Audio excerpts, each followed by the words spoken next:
No matter what they call it, no matter what they want it. I think that now is a good time to transition into our conspiracies. So if you guys came here to talk about conspiracies and to kind of get into some crazy corona conspiracies, let's get into it. Do you have a basic, like, do you have an introduction plan for this conspiracy? Because I know this was really your idea to talk about the 5G towers. Why does it? I'd weigh in my opinions on what I do know about 5G, Yeah, but I don't really know much about the conspiracy behind it. yeah. Well, I mean, I'm by no means. I don't know a whole lot about the 5G thing, so I thought it would be a good thing to kind of kick around. And basically, what kind of got me on the 5G conspiracy was the people saying that it's somehow linked to this coronavirus outbreak. And so for me, that was something I kind of wanted to research and say, okay, well, again, I want to see the data. You know, I want a empirical, factual study of some sort that I can look at to analyze and come to a conclusion on it. I mean, the whole point of having a hypothesis, and a hypothesis is what a conspiracy is, you have to be able to test that hypothesis or it's pointless. So what I did was I kind of looked at globally where 5G has been rolled out, where there's a lot of it, in what areas it hasn't been rolled out in yet, and then compared that against COVID-19 cases and death numbers in those areas to see, okay, are we seeing a link between the two? Is there a relationship? And what I found is that there was zero relationship between those two things. France being a perfect case in point, France has 5G rolled out and running right now at this point, and they're getting hammered by COVID-19. Canada's another one, has very, very little. There's a couple of 5G towers, a little bit of testing, but very little up and running. And yet they have COVID cases that are community spread. They're not coming from anywhere else. So to me, any link between radiation coming out of these towers and COVID-19, that's on the busted end of the range. I mean, when we look at conspiracies, you kind of have almost like Mythbusters. You have busted, plausible, confirmed. For me, with Conspiracy Sunday, you're never going to get confirmed. So it's more kind of busted, plausible, and then pretty likely or whatnot. So kind of looking at some of our conspiracies, I would put George Soros and the Wuhan connection, I would put that as plausible. It's kind of in the middle. There are some things that we can directly tie him to there, but it could just have been a financial investment that he knew very little about. It was just one of a million investments. So it's kind of, it could be, it's not busted. Then if you look at the COVID-19 leaking from a Wuhan lab, that for me is at the far right of the spectrum. 2 thumbs up, completely possible.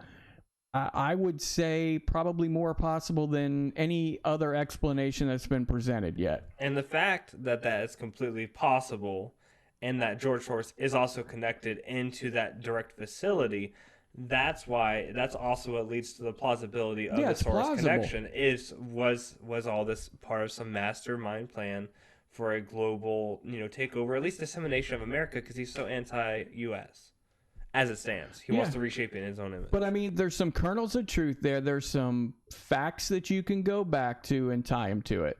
For me, 5G and coronavirus is an absolute busted. There's nothing that ties those two things together. It's a virus versus radiation, and they're totally unrelated. So to me, those conspiracy theories floating around out there, I think are totally busted. Now, when it comes to the radiation and can that harm human bodies? Can that lead to cancer? That's kind of the broader discussion. I kind of want to kick that around because, my thoughts are on it that we're surrounded by electromagnetic radiation from TV, radio signals, Wi-Fi, 3G, 4G, 5G. It's all out there floating around. And I have no doubt that at some very, very, very slight level, that probably interacts with our minds and our bodies a little bit.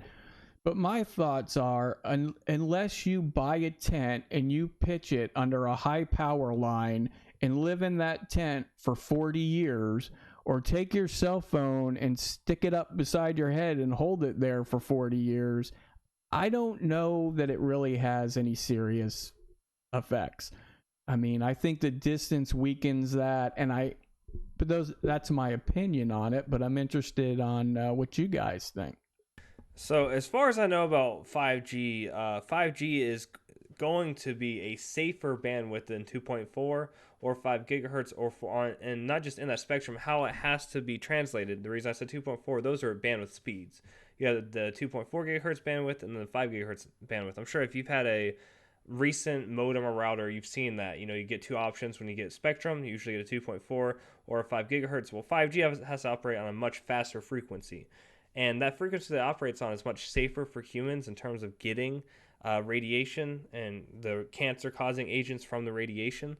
So 4G, 3G, and Wi Fi are actually much more dangerous than 5G is. Now, these people saying that where 5G has been rolled out in select areas and it's been causing, birds to fall out of the sky and raccoons to act crazy and animals dying, I've seen a lot of that. And I've seen video of people, claiming that a 5G tower was just put up here, and then they have all this weird, unexplainable footage of animals. And yeah, I don't know what the hell that is, but it's really easy in this day and age to fake video.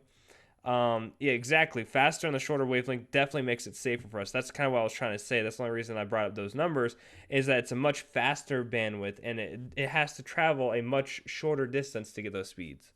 Yeah, we have no idea how it affects animals or insects, but in terms of affecting humans, it definitely is going to be safer than what we currently have.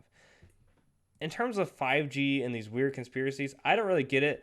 It's a new and emerging tech, and every single time we have emerging techs, you have the conspiracy theorists that like to take it, and they'll take a piece of evidence because it might actually be bad for animals. It might affect them in ways we can't understand. They have that super heightened sense of smell and hearing and everything else with the things that their whiskers pick up. Cats' whiskers pick up static electricity and electromagnetic fields and stuff like that. We don't have those same receptors. So it might just literally be freaking them out in that area. That doesn't mean it's killing them. That doesn't mean it's bad for them. It's just something that they're not used to. Right. And instead of it being a tool for, making people sick, controlling the world, I just don't get it. I mean, you got these people over in the UK burning down 5G towers, setting them on fire, and I'm just lost on that. I agree with Harbinger. I do think there's a risk with where we're getting the technology from, because,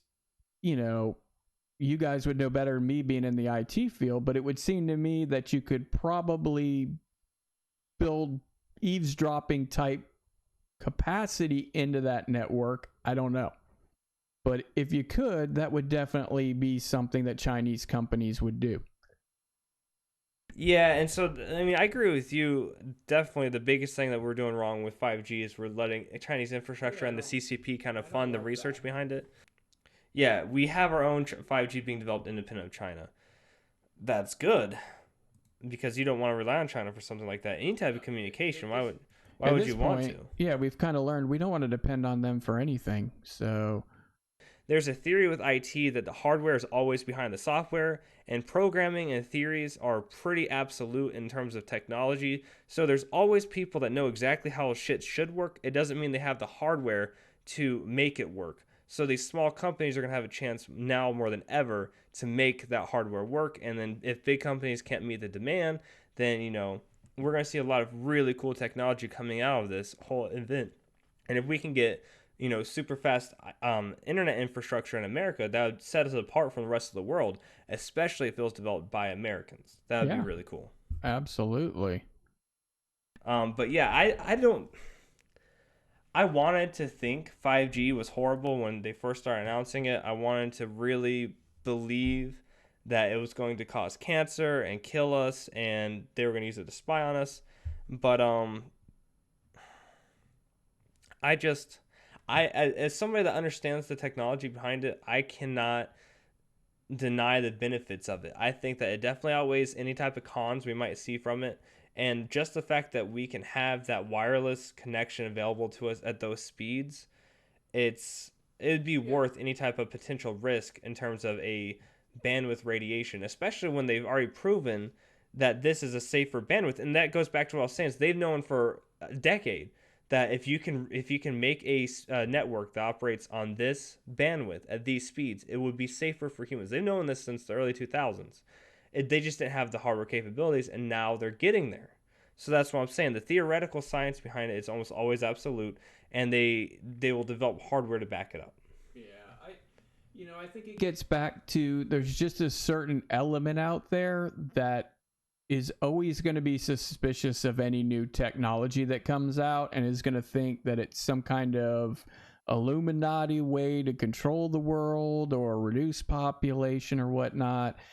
And I think you've got to be careful about confusing the technology with the use, or the tool with how you use the tool. The tool itself is not bad or evil or wicked or controlling. It's how you use it. Could the government use things that are going to use 5G to transfer data, to do surveillance and stuff? Absolutely. But that doesn't make 5G the enemy or a problem. So I don't really get the conspiracy or why we're burning down 5G towers. But yeah, and 5G itself, it's like you said, it's just a tool. It's a tool. Network speed and everything like that. It's a way of connection. But this article that he posts, it does go on to show exactly what I was talking about, how Chinese suppliers, Huawei technology since 2012, have been investigated over links to potential Chinese spying. Yeah. And if we rely on them to develop the infrastructure, they definitely could use it to spy on us at a much more effective rate than anything else, because they're giving us the technology. Or like giving us faulty masks, they could set up a system at which they could trigger at some point to shut down. If they wanted to fuck the whole world, geez, you program something into your 5G networks to where you push a button and the rest of the world blacks out. So I don't really want China developing our communication technology. No, not at all. That's just me.